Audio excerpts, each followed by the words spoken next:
આજરોજ અમે માંગરોળ મામલતદારશ્રીને એક આવેદનપત્ર આપવામાં આવ્યા છે.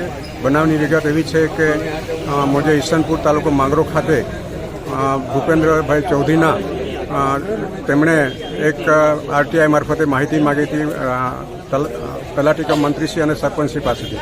તે માહિતી તેમણે ન આપતા અને રૂબરૂ તેમની કચેરીમાં બોલાવતા ભૂપેન્દ્રભાઈ કચેરીમાં ગયા હતા, પરંતુ ત્યાં તેમના મળતિયાઓ લગભગ 10-15 જણા હોય તેમના પર હુમલો કરીને તમે આરટીઆઈની માહિતી કેમ માગો છો એવું કહીને તેમને લાતો મારીને અને ઈજાઓ પહોંચાડીને તેમના પર હુમલો કરવામાં આવ્યો હતો. આ બાબતે અમો જંખવા પોલીસ સ્ટેશનમાં એક પોલીસ ફરિયાદ પણ કરેલ છે, પરંતુ તે બાબતે કશું આજ દિન સુધી થયું નથી. એના બાબતે સરકારશ્રીને ધ્યાન પર લાવવા માટે અને ત્યાં જે સરપંચશ્રી અને તલાટી કમ મંત્રીશ્રી સામે એક્શન લેવામાં આવે એવી અમારી માંગણી છે.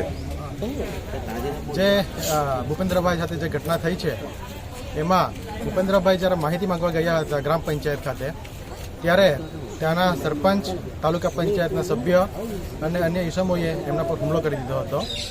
આ રીતના આરટીઆઈ એક્ટિવિસ્ટો ઘણા હોય છે કે જે ભ્રષ્ટાચારનો પર્દાફાશ કરતા હોય છે, અને એ લોકો પર આ રીતના હુમલા થાય એ ક્યારેય ચલાવી લેવામાં આવે એવા નથી.